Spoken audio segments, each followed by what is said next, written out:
always believed there were lines you should never cross. But the truth is, some boundaries don't break suddenly. They fade slowly until one day you step over them without even noticing.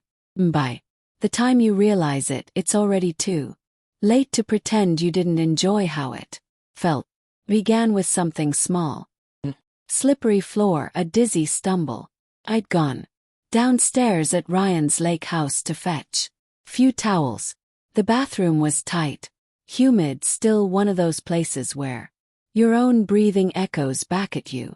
We'd all had too much wine. I didn't even hear the door click shut. Not until warm breath brushed the back of my neck. Froze. My palms pressed against the wall from where I'd slipped. Then I felt a steady hand at my waist. Another body blocked the front.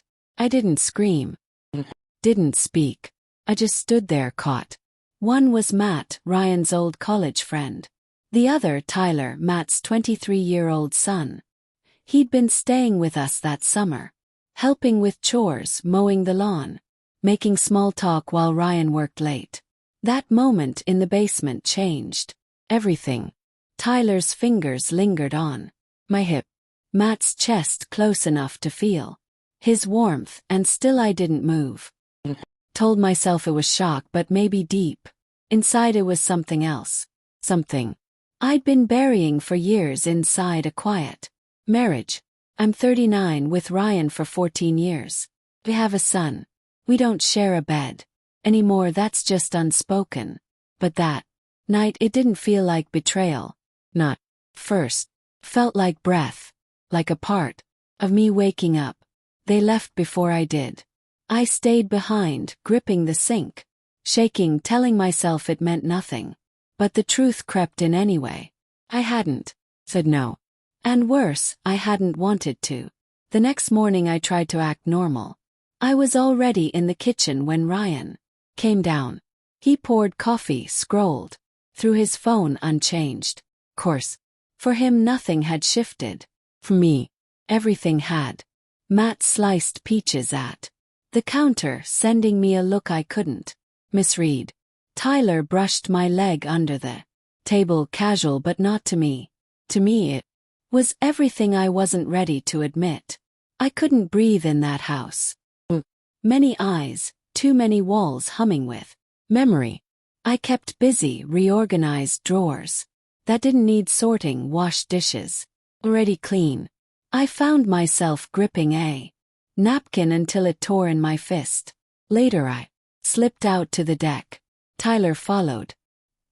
He didn't say much, only handed me a glass of water.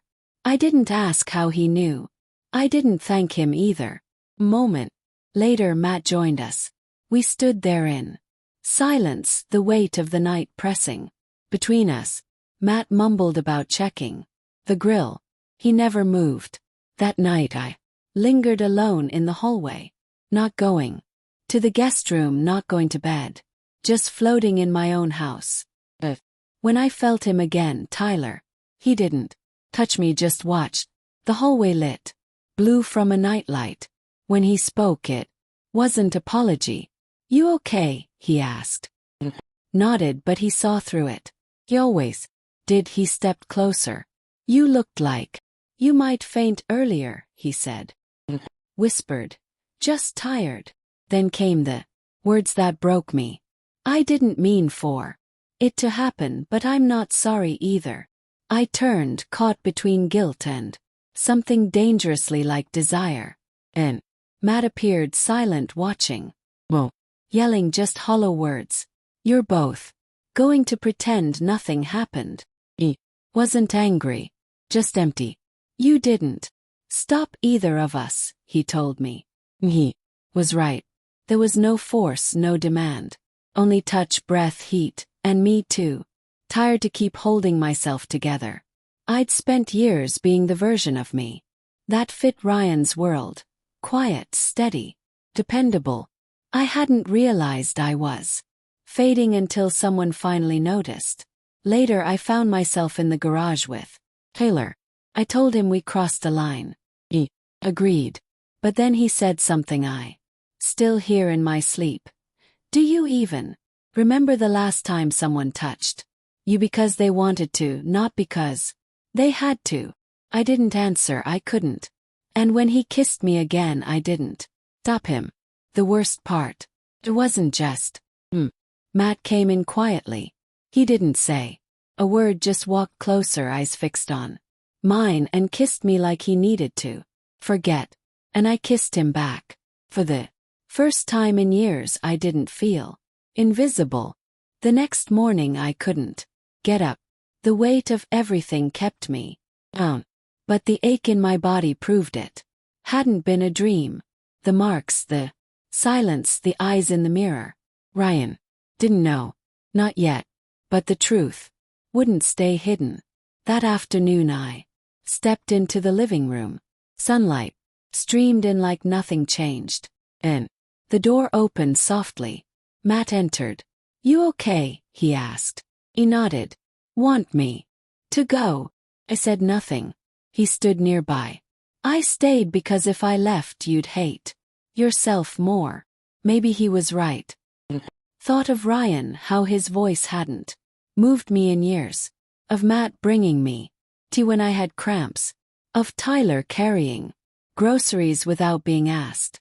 The truth wasn't that I'd been seduced. It was that I'd already disappeared and they'd seen the part of me that still wanted to exist. Eventually Ryan noticed. Didn't say goodbye, he muttered one morning. I stayed silent. Which one touched you first? He asked. Had no answer. Maybe I still don't. Some stories don't end clean, they fade into quiet aftershocks, into dishes waiting in the sink, laundry piled to fold. And some nights standing in the hallway where it all began, I ask myself, if I could go back, would I stop it? I still don't. And that's my confession.